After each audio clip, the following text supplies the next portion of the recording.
बात जुर्म से जूझते अवाम की हो या समाज में बढ़ते क्राइम ग्राफ की, अपराध की हर सूरत के पीछे छिपा होता है कोई ना कोई गुनहगार। नमस्कार, मैं हूं आपके साथ शिप्रा झा। तफ्तीश की राह में आने वाली हर कड़ी सुराग बनकर पहुंचाती है गुनहगारों को सलाखों के पीछे। तो आप बने रहिए हमारे साथ, क्योंकि हर जुर्म के खिलाफ हमारी तफ्तीश लगातार जारी है।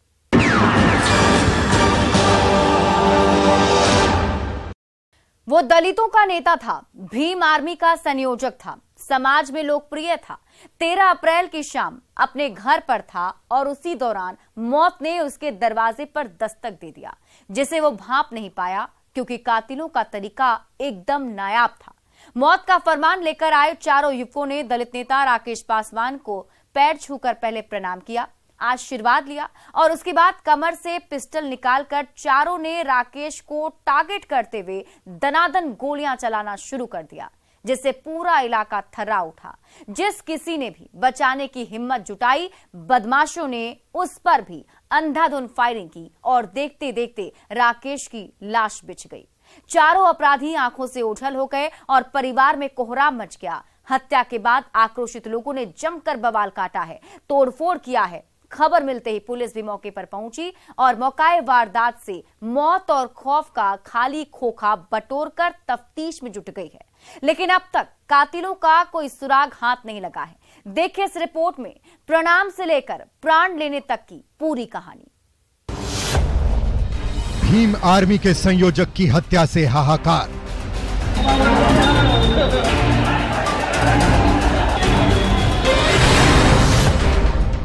बेखौफ बदमाश ने पहले पैर छूकर प्रणाम किया,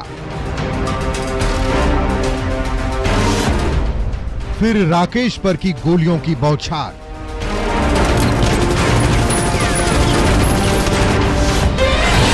पलक झपकते ही ले लिया दलित नेता का प्राण।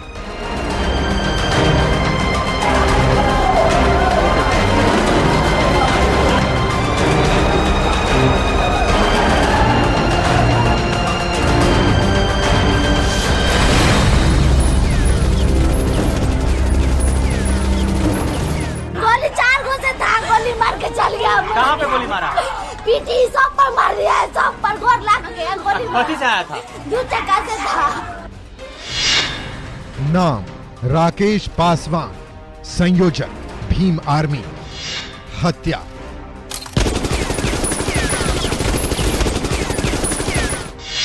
जमीन पर पड़ी ये लाश और खौफ का खाली खोखा पुलिस के सुरक्षा के दावों को खोखला साबित कर रहा है।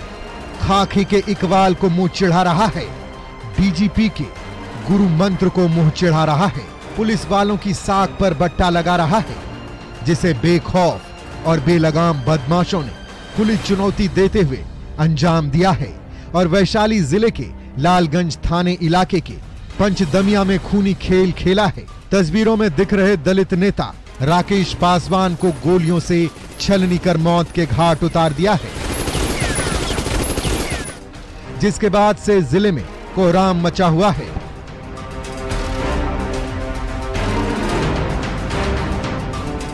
इलाके में तनाव का माहौल है, जिसे देखते हुए पूरे इलाके को पुलिस छावनी में तब्दील कर दिया गया है। उसके बाद भी आक्रोशित परिजन और स्थानीय लोगों ने सड़क जाम कर घंटों बवाल काटा है, जिसे शांत करने में पुलिस वालों के पसीने छूट गए, क्योंकि हत्या भीम आर्मी के संयोजक राकेश पासवान की हुई है, जिसकी तस्दीक ये तस्वीर कर रही है, जमीन पर पड़ी ये लाश कर रही है और खौफ का ये खाली खोखा कर रहा है। वो भी 1-2 नहीं, कुल 13 खोखा है। इससे आप अंदाजा लगा सकते हैं कि बेखौफ बदमाशों ने मौत और खौफ की कितनी गोलियां दागी होगी। 13 राउंड फायरिंग का सबूत ये खाली खोखा कर रहा है, जबकि चश्मदीदों का कहना है कि बदमाशों ने अंधाधुंध फायरिंग किया है। ऊपर नीचे दाएं बाएं हर तरफ बदमाशों ने बेखौफ होकर ताबड़तोड़ फायरिंग की, जिससे पूरा इलाका थर्रा उठा है। पंचदमिया की आबो हवा में कारतूस की गंध कर रही है और लालगंज थाने की पुलिस खाली खोखा बटोरकर अंधेरे में लकीर पीट रही है और सवाल पूछने पर जांच की बात कह रही है। और राकेश पासवान के हत्यारे कहीं बेखौफ घूम रहे हैं। चला दिया। क्या गोली चला? 10-20 को 4 को गोली मार दिया, लग रहा है कि 4 को लग गया। ऐसे सब तरफ फायरिंग किया है पूरा छत। अच्छा, वो इससे पहले भी आता था यहाँ? हाँ, कल हम उसको देखे हैं, इधर से गया। दलित नेता राकेश पासवान की हत्या के बाद लालगंज में जो है वो उपद्रव थमने का नाम नहीं ले रहा है। आलम यह है कि जो उपद्रवी तत्व हैं उन्होंने कई जगह पे कई दुकानों में तोड़फोड़ किया है, थाने को भी निशाना बनाया है। लिहाजा उपद्रवियों को खदेड़ने के लिए और पुलिस ने अपने बचाव में फायरिंग भी की है। डीएम-एसपी जो वरीय पदाधिकारी हैं जिले के, वो लगातार इस इलाके में कैंप कर रहे हैं। आप तस्वीर देख सकते हैं किस तरह से लालगंज का ये नज़ारा है और लालगंज में एक अघोषित कर्फ्यू का नज़ारा देखने को मिल रहा है। हर तरफ पुलिस वाले चप्पे चप्पे पे तैनात हैं। सुन लिया आपने, बाइक सवार बेखौफ बदमाश मौत की अंधी गोलियां बरसा रहे थे। इलाके के लोग अपने घरों में दुबके हुए थे और तंग गलियों में रात के अंधेरे में दनादन गोली चल रही थी। जो सामने आ रहा था बदमाश उसे भी टारगेट कर गोली की बौछार कर रहे थे। पूरे इलाके में खौफ और दहशत का माहौल कायम हो गया था। परिजन भी अपनी जान बचाने की जद्दोजहद कर रहे थे। मृतक राकेश पासवान की भतीजी जब गोलियों की आवाज सुनकर मौके पर पहुंची तो बेखौफ बदमाशों ने उस पर भी गोलियां चला दिया, जिसके बाद वो सहम गई और बदमाशों ने उसकी आंखों के सामने राकेश पासवान को गोलियों से छलनी कर मौत के घाट उतार दिया। और हथियार लहराते हुए सभी बदमाश आंखों से ओझल हो गए, लेकिन लालगंज थाने की पुलिस के कानों तक गोलियों की गूंज नहीं पहुंची और ना ही पुलिस की कहीं चुस्ती और गश्ती दिखी। जब बदमाश मौत का नंगा खेल खेलकर मौकाए वारदात से फरार हो गए, उसके बाद पुलिस की नींद खुली और फिल्मी अंदाज में एंट्री मारी। तब तक सब कुछ खत्म हो चुका था। अगर कुछ बचा था तो वो था मौत का खाली खोखा। इलाके में खौफ और दहशत का माहौल, रोते बिलखते परिजन, जिसने अपनी आंखों से उस खौफनाक मंजर को देखा था। गोली 4 को से था, गोली मार के चल गया। कहाँ पे गोली मारा? पीठी सब पर मार दिया है, सब पर गोर लग गया। गोली कथी से आया था? 2 चक्का से था। 4 आदमी 2 चक्कर से? कितने भागा है? कहाँ गोली मारा है? कहाँ से देखा?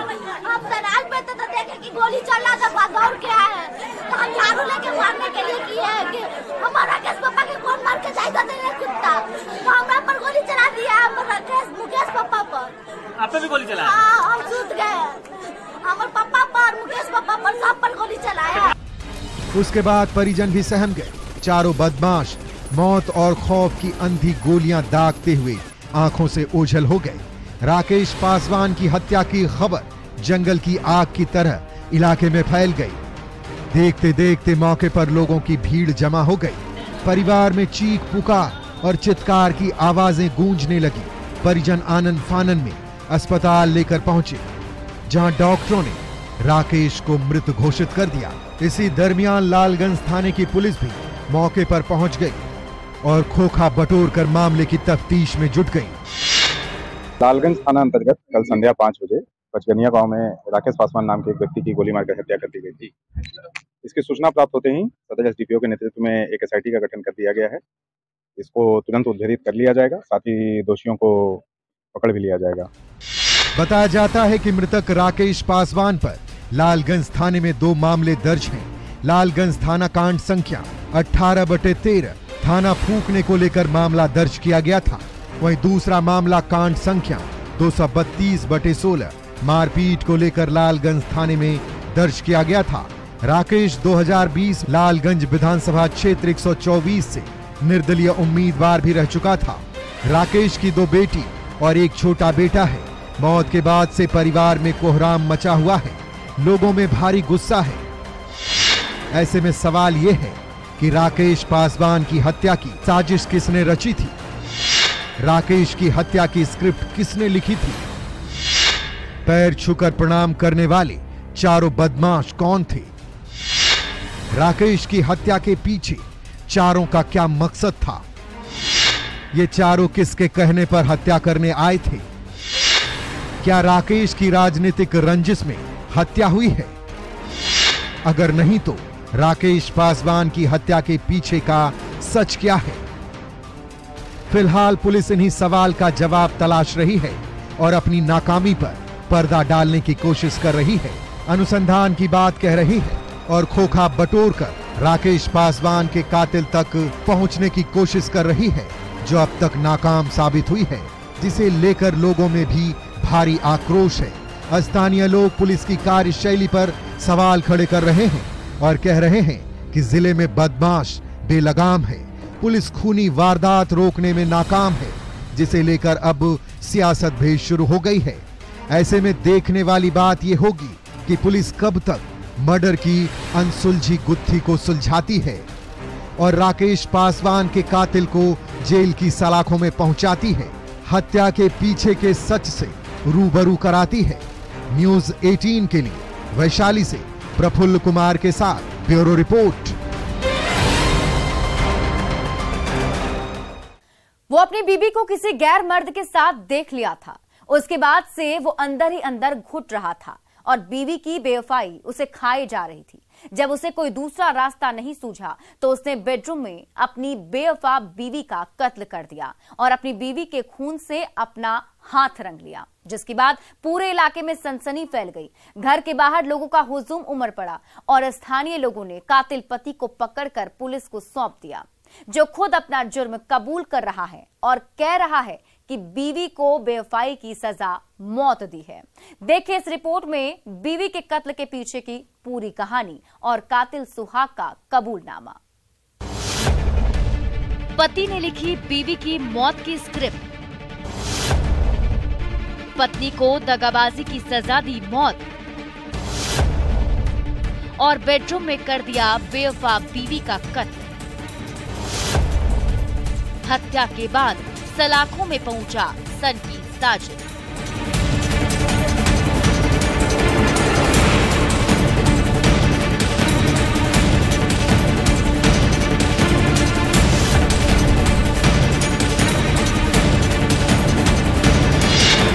दूसरा टब देखा, एक दूसरे से फंसा हुआ था, इसके माने। तस्वीरों में दिख रहा ये शख्स जल्लाद है, शैतान है और हैवान है, क्योंकि इसने रिश्तों के पन्नों पर अपने हाथों से खूनी कहानी लिखी है, वो भी अपने पत्नी के खून से, जिसके नाम की वो सिंदूर लगाती थी, जिसके साथ 7 जन्मों तक का साथ निभाने की कस्में खाई थी। उसी सुहाग ने शैतान बनकर उसकी जिंदगी के पन्नों पर मौत की स्क्रिप्ट लिख दी है और खुद कातिल पति बनकर जेल की सलाखों में पहुंच गया है, जिसका नाम फूलचंद मांझी है, जिसकी तस्दीक ये तस्वीरें कर रही हैं, जिसके बाद से गिरिडीह जिले के बगोदर थाना क्षेत्र के देवराडीह पंचायत के केंजिया में सनसनी फैली हुई है। लोग खौफजदा हैं और बेडरूम में पत्नी खून से लथपथ पड़ी है, जिसे तस्वीरों में दिख रहे इस जल्लाद ने मौत के घाट उतारा है, शैतान सुहाग बनकर, जिसका कबूलनामा सुनकर आप भी सहम जाएंगे और सोचने पर मजबूर हो जाएंगे कि ऐसा कोई सन की साजन ही कर सकता है। इस खौफनाक वारदात के बारे में बताया जाता है कि बगोदर थाना क्षेत्र की देवराडीह पंचायत स्थित केंजिया गांव के आदिवासी टोला के फूलचंद मांझी अपनी पत्नी सुनीता देवी और 3 साल के बच्चे के साथ रहता था। 13 अप्रैल की शाम दोनों के बीच किसी बात को लेकर विवाद हुआ था, जिसके बाद पति फूलचंद मांझी के सिर खून सवार हो गया और वो जल्लाद बनकर घर में रखे धारदार हथियार से अपनी पत्नी सुनीता का कत्ल कर दिया, जिसके बाद इलाके में सनसनी फैल गई और मौके पर पहुंची पुलिस आरोपी पति फूलचंद मांझी को अरेस्ट कर ली। पुलिस की गाड़ी में बैठा यही वो सन की सुहाग है, जिसने अपने हाथों से अपनी बीवी का कत्ल किया है और कह रहा है कि उसे बेवफाई की सजा मौत मिली है, जिसके कबूलनामे को सुनकर आप भी कांप जाएंगे। लेकिन इस जल्लाद के चेहरे पर थोड़ी सी भी शिकन नहीं और ना ही पश्चाताप के आंसू दिख रहे हैं, बल्कि वो चीख चीख कर कह रहा है कि मैं अपनी पत्नी का कातिल हूँ, उसे बेवफाई और दगाबाजी की सजा दिया। नाम हुआ तेरा? फूलचंद। पत्नी का नाम क्या हुआ? सुनते देवी। तुम ही मारे हो उसको? हाँ। किस चीज से? वो थोड़ा दूसरा टब देखा, किस लिए मारे? दूसरा टब देखा, दूसरे से फंसा हुआ था, इसलिए मारे।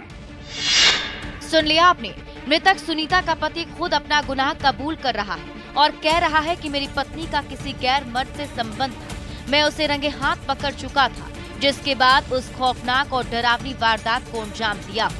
बताया जाता है कि केंजिया गांव निवासी फूलचंद मांझी की शादी 7 साल पहले सुनीता देवी के साथ हुई थी। शादी के कुछ सालों तक सब कुछ ठीक था। इस दरमियान दोनों को एक बच्चा भी हुआ, लेकिन उसके बाद सुनीता के पति के दिमाग में शक समा गया और वो अपनी पत्नी सुनीता पर शक करने लगा। उसे लग रहा था कि उसकी पत्नी सुनीता का किसी पराये मर्द के साथ प्रेम प्रसंग चल रहा है और अपने पति के पीठ पीछे अपने आशिक के साथ मौज मस्ती कर रही है। दगाबाज बीवी बनकर जिस्म की भूख मिटा रही है, लेकिन उसका शक यकीन में तब बदल गया जब उसने अपनी पत्नी को अपनी आंखों से रंगरलिया मनाते हुए देख लिया। उसके बाद सुनीता का पति फूलचंद धोखे और बेवफाई की आग में जलने लगा और जब उसे कोई रास्ता नहीं सूझा तो उसने अपनी बीवी सुनीता का घर में रखे फरसा से कत्ल कर दिया, जिसके बाद पूरे गांव में सनसनी फैल गई और हत्या की खबर जंगल की आग की तरह फैल गई। देखते ही देखते लोगों की भीड़ जमा हो गई और खबर मिलते ही पुलिस मौके पर पहुंच गई। इतने में स्थानीय लोगों ने आरोपी पति फूलचंद मांझी को पकड़कर पुलिस को सौंप दिया। बगोदर थाना अंतर्गत ग्राम केंजिया में फूलचंद मांझी के द्वारा अपनी पत्नी सुनीता देवी का धारदार हथियार से गला काटकर हत्या कर दी गई है। इस पर अभियुक्त को गिरफ्तार कर लिया गया तथा हम लोग पोस्टमार्टम के लिए बॉडी को भेज रहे हैं। अग्रिम कार्रवाई की जा रही है। तुम ही मारे हो उसको? हाँ। किस चीज से? वो थोड़ा दूसरा टप देखा, किस लिए मारे? दूसरा टप देखा, दूसरे से फंसा हुआ था इसलिए मारे। इस खौफनाक और डरावनी वारदात के बाद पुलिस ने आरोपी पति को गिरफ्तार कर लिया है। कत्ल में इस्तेमाल धारदार हथियार को भी बरामद कर लिया है और आरोपी पति से पूछताछ कर रही है। हत्या के पीछे की वजह अपनी पत्नी सुनीता का नाजायज संबंध बता रहा है, जबकि स्थानीय लोगों का कहना है कि आरोपी फूलचंद मांझी मानसिक रूप से बीमार है। उसने सनक में ऐसी वारदात को अंजाम दिया है। पुलिस फिलहाल पति को गिरफ्तार कर हत्या के पीछे का एक एक सच टटोल रही है ताकि सामने लाया जा सके, लेकिन जल्लाद पति बार बार हत्या के पीछे की वजह प्रेम प्रसंग बता रहा है और कह रहा है कि बीवी को बेवफाई की सजा मौत दी है, जो खौफनाक और खतरनाक है, जिसकी सजा उसे मिलनी ही चाहिए ताकि फिर कोई साजन सनकी बनकर रिश्तों के पन्नों पर ऐसी खूनी कहानी लिखने की हिमाकत ना करे। न्यूज़ 18 के लिए गिरिडीह से एजाज अहमद के साथ ब्यूरो रिपोर्ट। और अब वक्त तो चला एक छोटे से ब्रेक का, लेकिन ब्रेक के बाद आपको दिखाएंगे सुहाग रात की अधूरी कहानी।